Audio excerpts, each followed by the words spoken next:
தரிசனம், இது திவ்ய தரிசனம். தெய்வ தரிசனம், இது நித்திய தரிசனம். வந்தது வந்தது நம் இல்லம், வாசலில் வரைந்திடுமா கோலம். பேரின்பம் இனி ஆரம்பம். தெய்வ தரிசனம், இது திவ்ய தரிசனம். தெய்வ தரிசனம், இது நித்திய தரிசனம்.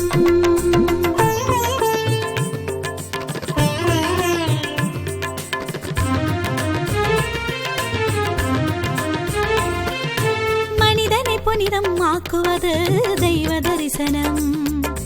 மனதினில் சலனம் போக்குவது தெய்வ தரிசனம். நிம்மதி நிம்மதி நம் சொந்தம், வாழ்வினில் அருள்வது இறைபந்தம். வாராதோ பேரானந்தம்.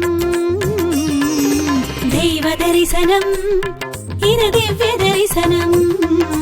தெய்வ தரிசனம், இது நித்திய தரிசனம்.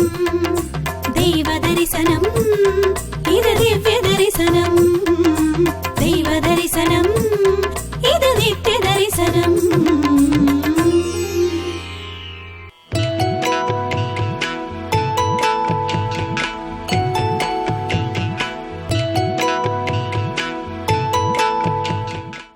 தெய்வ தரிசனம் நேயர்கள் அனைவருக்கும் அன்பான காலை வணக்கம்.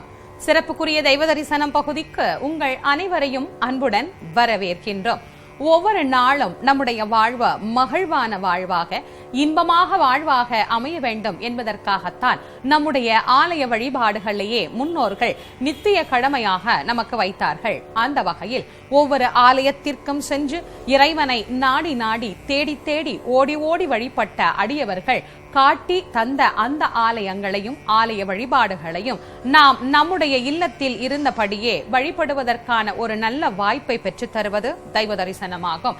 அந்த வகையில் இன்றைய தினம் நாம் தரிசிக்கக்கூடிய ஆலயம் காசி விஸ்வநாதர் ஆலயம்.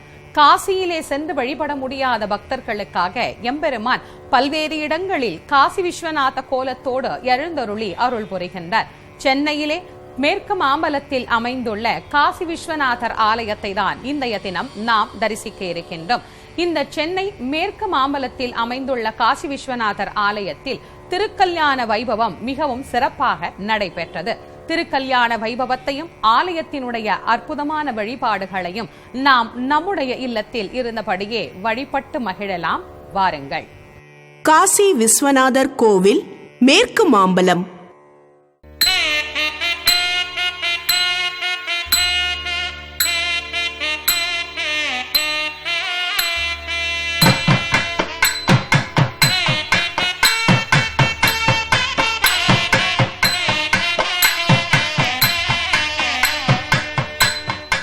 முக்தி தரும் தலங்களில் முதன்மையானது காசி. அதற்காகவே காசிக்கு சென்று அருளாட்சி புரியும் விஸ்வநாத பெருமானை தரிசித்து வேண்டும் வரம் பெறுவார்கள் பக்தர்கள். விஸ்வம் என்றால் உலகம். இந்த உலகுக்கு நாதன் என்பதால்தான் அவர் விஸ்வநாதர், உலகநாதர் என்றெல்லாம் போற்றப்படுகிறார். அந்த காசி விஸ்வநாத பெருமானுக்கு நாடு முழுவதும் பல இடங்களில் ஆலயங்கள் உள்ளன. அவற்றில் ஒன்றுதான் தர்மமிகு சென்னை என்று போற்றப்படக்கூடிய இந்த சென்னை மாநகரில் மேற்கு மாம்பலம் பகுதியில் அமைந்துள்ள இந்த காசி விஸ்வநாதர் ஆலயம்.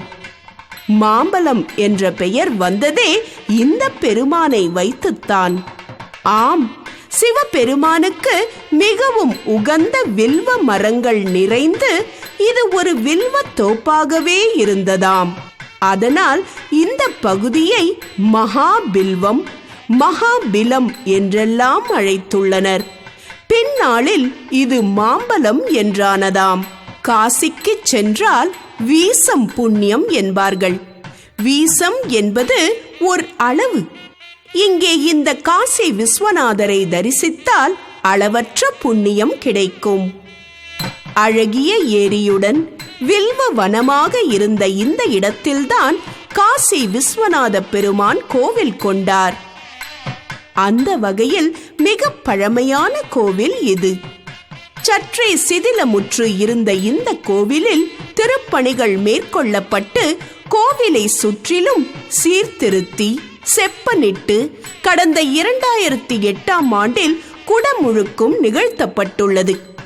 எனவே கோவில் தற்போது புதுப்பொலிவுடன் கோபுரமும் விமானங்களும் வண்ணமயமாய் ஜொலிக்கிறது. கோபுரத்திலும் சந்நிதி விமானங்களிலும் அமைக்கப்பட்டுள்ள சுதை சிற்பங்கள் நம்மை வெகுவாக கவர்கின்றன. கோபுரத்தில் உள்ள 7 நிலைகளில் ஒவ்வொரு நிலையிலும் தென்முக கடவுளாம் ஸ்ரீ தட்சிணாமூர்த்தி பெருமான் அருட்காட்சி தருகிறார். 7 நிலைகளை கொண்ட ராஜகோபுரம் முகப்பில் இருபுறங்களிலும் கணபதியும் முருகப்பெருமானும் காட்சி தருகின்றனர். கோபுரத்தின் வழியே உள்ளே செல்லும் போது கொடிமரம் நம் கவனத்தை ஈர்க்கிறது.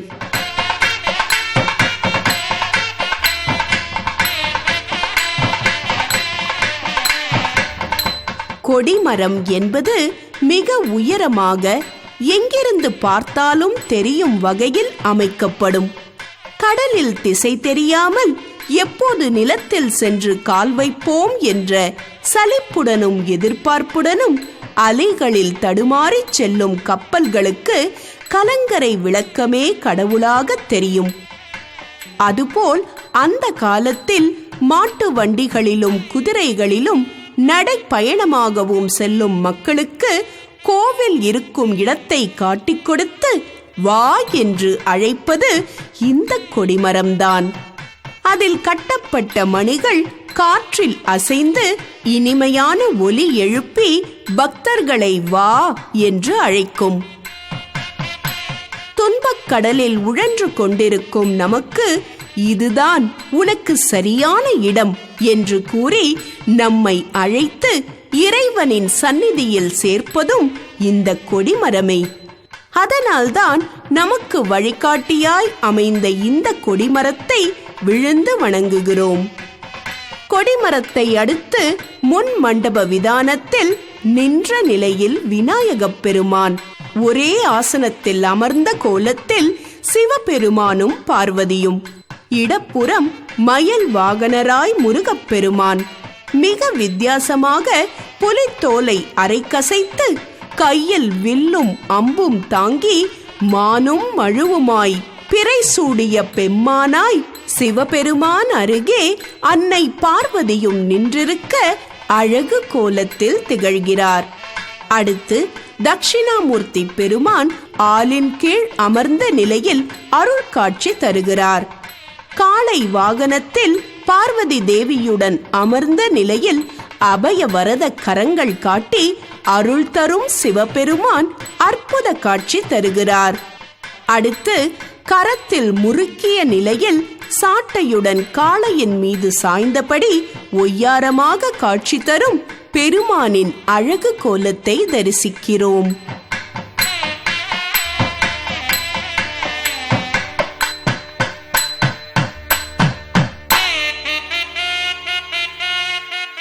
மிக தூய்மையுடன் பராமரிக்கப்படுகிறது கோவில் வளாகம்.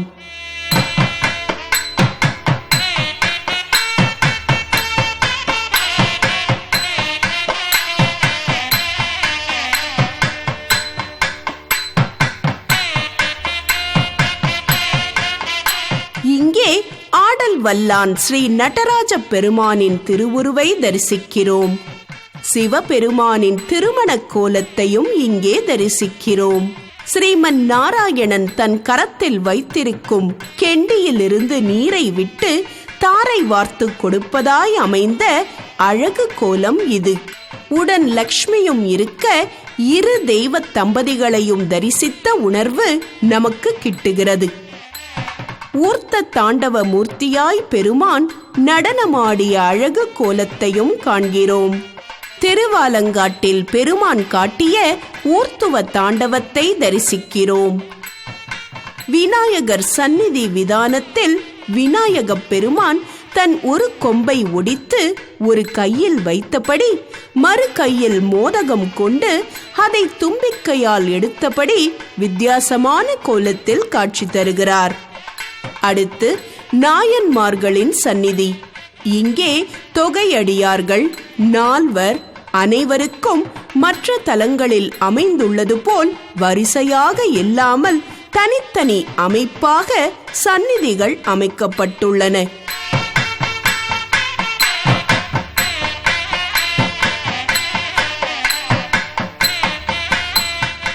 நால்வர் சந்நிதியில் அப்பர், சுந்தரர், சம்பந்தர், மாணிக்கவாசகர் என நால்வரும் அருட்காட்சி தருகின்றனர்.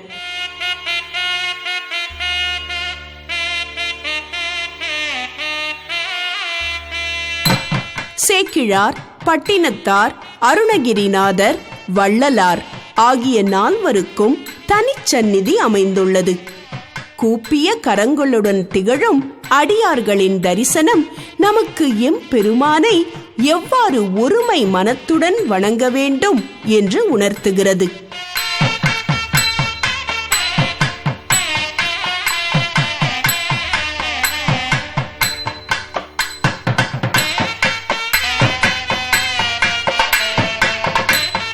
முருகப்பெருமானின் சந்நிதியில் மேல் விதானத்தில் சேவர் கொடியும் வேலும் தாங்கி இரு கைகளில் சக்தி ஆயுதத்துடன் முருகப்பெருமான் மயிலும் நாகமும் உடனிருக்க வள்ளி தெய்வானை சமேதராக காட்சி தருகிறார்.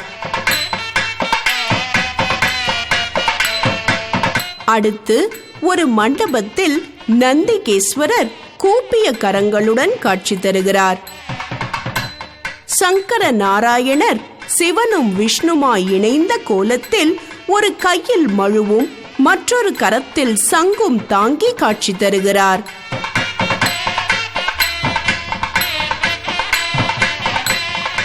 காமாட்சி அம்மன் உள்ளே சந்நிதியில் திகழ வலப்புறத்தில் கருடாழ்வார் திகழ்கிறார்.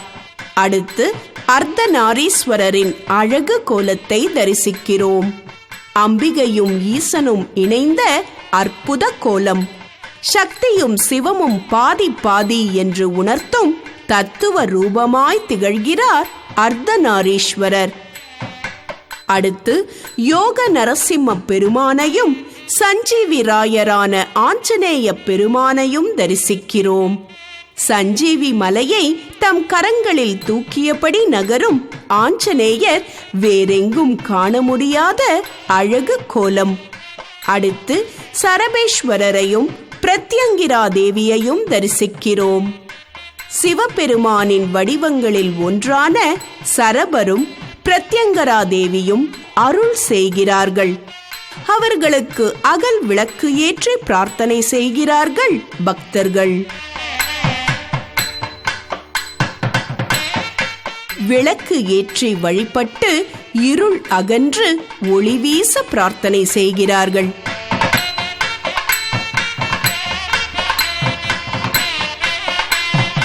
தங்களுக்கு ஏற்பட்ட தோஷங்கள் விலக நவக்கிரக சந்நிதியை வலம் வருகிறார்கள் பக்தர்கள்.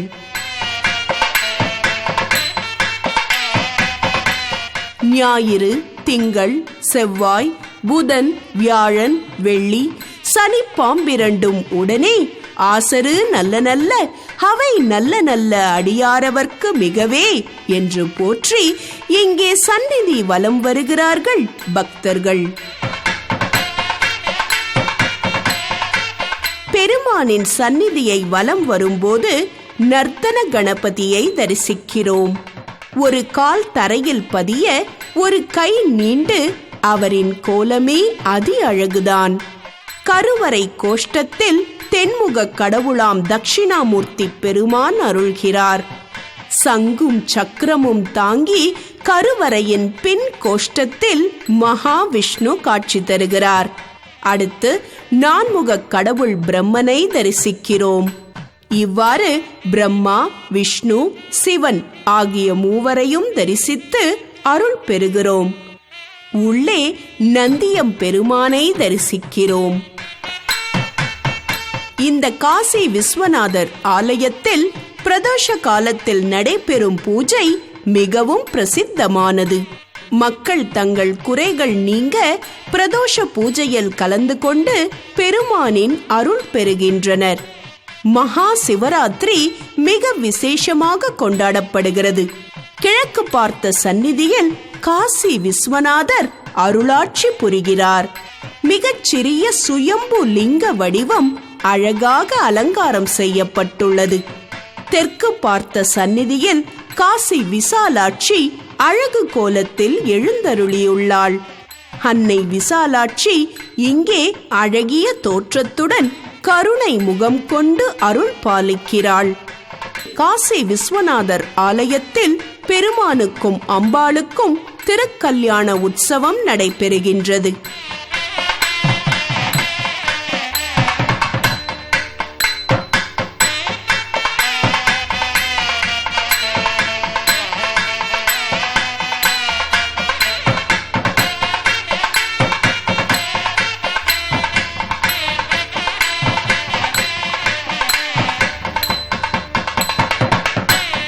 பர்வதராஜனின் திருமகளாய் அவதரித்த அன்னை பார்வதிக்கும் உலகையே ஆட்சி செய்யும் விஸ்வநாதருக்கும் நடைபெறும் திருக்கல்யாண உற்சவத்தை காண கண்கோடி வேண்டும். அகத்திய பெருமான் ஆழ்ந்து அனுபவித்து தரிசிக்க எண்ணிய அழகு காட்சி இது. அதனால்தான் இமயத்தில் நிகழ்ந்த இவர்களின் திருமண வைபவத்தை காண இயலாமல் ஏமாற்றத்தில் தவித்த அகத்தியருக்கு தென்னகத்தே அந்த காட்சியை காட்டி அருளினார் பெருமான். கையில் சூலமும் சிரத்தில் சந்திர பிரபையுடன் சந்திரசேகரனாக பெருமான் சர்வ அலங்கார பூஷிதனாக வீற்றிருக்கிறார். அம்பிகை பூமாலைகளுடன் ஆபரணங்கள் பல சாற்றிக்கொண்டு ஊஞ்சலில் அருகே அமர்ந்திருக்கிறார். அடுக்கடுக்காய் வரிசையாய் கோக்கப்பட்ட பூக்கள் ஆபரணங்கள் போல மின்னுகின்றன. விநாயகப் பெருமான் முத்துக்கொண்டை சாற்றப்பட்டு முருகப் பெருமான் வைரக்கற்கள் மின்னும் அபய வரத கரங்களுடன் எழுந்தருளியுள்ளனர். அன்னபூரணி தாய் தம் வலக்கரத்தில் அன்னக்கரண்டியும் இடக்கரத்தில் அன்ன பாத்திரமும் கொண்டு உலகுக்கே பசியறிந்து படியளிக்கும் லோகநாயகியாக திகழ்கிறாள். ஊஞ்சலில் வீற்றிருக்கும் அம்பிகைக்கும் பெருமானுக்கும் பூமாலைகள் சாற்றப்படுகிறது.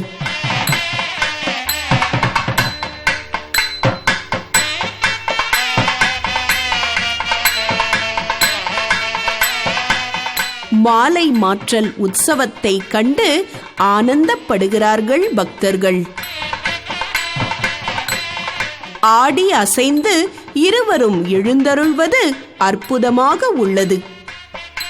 பார்வதி பரிணயம் என்று இந்த திருமணத்தை அழகாக வர்ணிக்கிறது புராணம். யாகம் வளர்த்து வேத மந்திரங்கள் முழங்க இந்த திருமணம் நடைபெறுகிறது.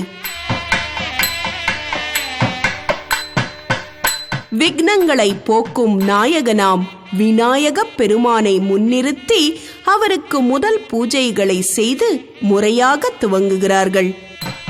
பெருமானை மாப்பிள்ளை கோலத்தில் அமர்த்தி அவரது பாதங்களில் தீர்த்தத்தால் புரோட்சணம் செய்து பாத பூஜை செய்து அவரை எழுந்தருளச் செய்கிறார்கள்.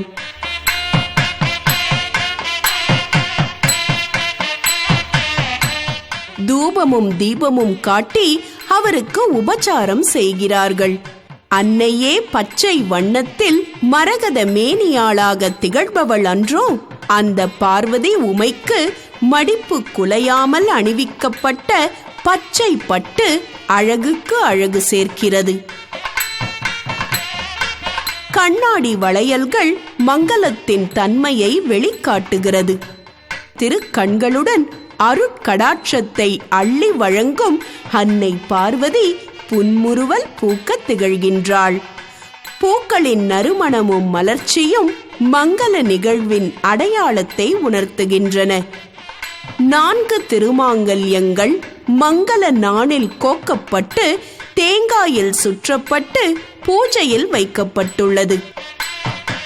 திருமாங்கல்ய தாரணம் ஆகப்போவதன் அறிகுறியாக மாங்கல்யத்தை எடுத்து பக்தர்களுக்கு காட்டுகிறார்கள்.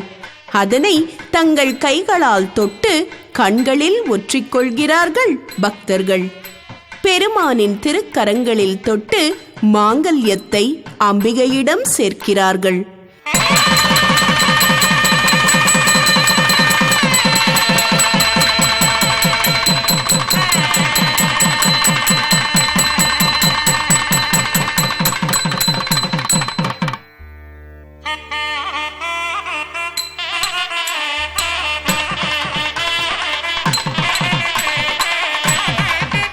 நம் வாழ்விலும் மகிழ்ச்சியும் மங்களமும் நிறைந்திருக்க உமையுடன் கூடிய சிவபெருமானின் இந்த எழில் கோலத்தை மனதாரக் கண்டு மகிழ்கிறோம்.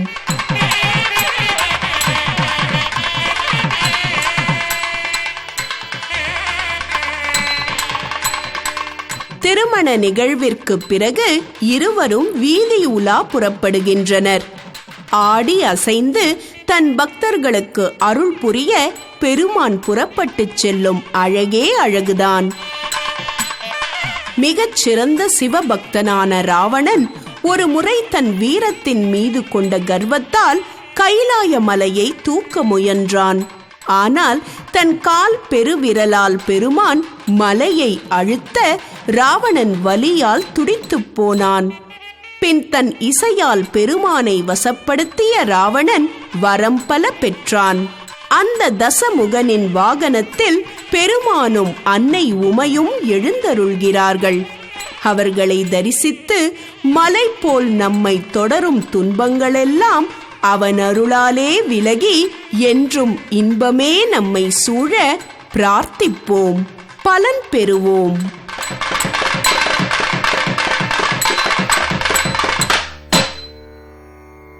ஒரு மனிதனுடைய வாழ்வு மேம்பட வேண்டும் என்று சொன்னால் அந்த மனித வாழ்க்கைக்கு உயர்வு தரக்கூடிய பல விஷயங்களில் ஒன்று திருமணம். ஒரு திருமணம் என்பது எப்படி ஒரு மனிதனை பக்குவப்படுத்தி நல்ல மனிதனாக மாற்றி வாழ்க்கையினுடைய திறம் என்ன என்பதை அவருக்கு சுட்டி காட்டுகின்றதோ அந்த வகையை நாம் தெரிந்து கொள்ள வேண்டும் என்பதற்காகத்தான் ஒவ்வொரு ஆலயங்களிலும் தெய்வீக திருமணங்கள் நடைபெறுகின்றது. இறைவனுடைய திருக்கல்யாண வைபவங்களை நாம் தரிசிக்கின்ற போது அந்த நல்ல கல்யாண குணநலன்களை நாமும் பெற்று நல்ல உள்ளம் கொண்ட மனிதர்களாக நல்ல வாழ்க்கையை வாழக்கூடிய மனிதர்களாக வாழ்வோம் என்பதில் ஐயமில்லை. அதனால்தான் இதுபோல் திருக்கல்யாணங்கள் நடைபெறுகின்ற இடங்களில் சென்று எம்பெருமானை தரிசித்து நலன் பெற வேண்டும் என்று நமக்கு சொல்லி தந்தது நம்முடைய தர்மமாகும். இன்று அந்த திருக்கல்யாண வைபவம் நம் இல்லம் தேடியே நமக்கு வந்து இறைவனால் அருளப்பட்டது. காசி விஸ்வநாதர் ஆலயத்தையும் திருக்கல்யாண வைபவத்தையும் தரிசித்த நம் ஒவ்வொருவருக்கும் இறைவனுடைய கருணை பரிபூர்ணமாக துணை புரியும் என்பதில் எள்ளளவும் ஐயமில்லை. மீண்டும் நாளை நம்முடைய தெய்வ தரிசனத்தில் தஞ்சை பெரிய கோயிலில் நடைபெற்ற சித்திரை திருவிழாவை நாம் தரிசிக்க இருக்கின்றோம். தஞ்சை பெரிய கோயில் என்று சொன்னாலேயே எல்லோருக்கும் நினைவிற்கு வரக்கூடியது அங்கே நடக்கக்கூடிய விழாக்கள்.